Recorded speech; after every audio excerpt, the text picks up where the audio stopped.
In the time-honored tradition of paying tribute to our nation's veterans, we wanted to share with you the story of a volunteer teaching veterans a highly specialized skill and a businessman supporting them and getting their support with his rare and unusual products.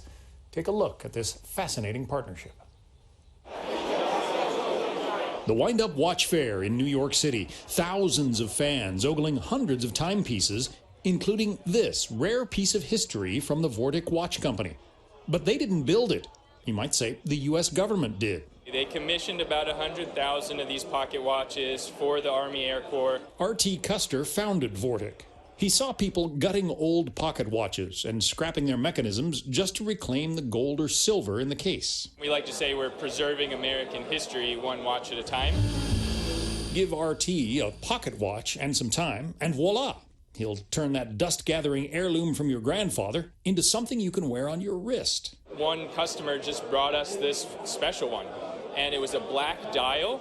The face of it was black instead of white, and we work with museums and historians and learned that this pocket watch was the watch that won the war.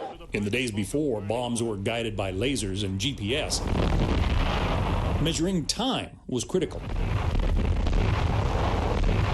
I've read that if your watch was off by more than about 4 seconds, then you could be off as much as about 1 nautical mile in terms of longitude. So, during World War II, the U.S. government commissioned the building of these accurate pocket watches and issued them to military personnel. It was flown on all the B-17s, B-24s over Europe in World War II. It was commissioned by the government for the U.S. Army Air Corps, and it was built for the navigators on those aircraft. Just one problem. If you're going to take apart and refurbish all of these highly technical timepieces, who do you get to do the work? RT found the answer here in a converted ambulance garage in Delaware, the Veterans Watchmaker Initiative. It starts with a challenge. You have a watchmaker tell me I can't do it, and that was enough for me to decide to do it. Sam Cannon is the founder. Cannon spent 8 years as a Baltimore cop until he was hurt on the job and had to leave the force. Eventually, he found his way into watchmaking. After nearly 2 decades in the highly specialized field, Cannon wanted to give back. So I went back to Switzerland and trained under one of the best in the world. I came back and wanted to start this school, and 9 years later, we're sitting in it. The school is open to any honorably discharged veteran of the U.S. military, with preference given to disabled vets. I provide them basically 2,235 hours of micromechanical training, free of charge. You heard right. Sam Cannon offers a training program open only to veterans, and it costs them nothing. Most of the tools and equipment is donated by various companies in the industry, and they've supported this project all along. What we couldn't buy, we built. What we couldn't build, we begged, and went from there. The course is free, but it's far from easy. Cannon's slogan, strive for perfection, settle for excellence. Iraq veteran Giancarlo LaRusso is one of the school's first graduates. How was it making the transition back to civilian life? Oh, it was tough at first. It was hard, but when the watch opportunity came about, it changed everything for me. Derek Kelly, an Army veteran deployed to Afghanistan.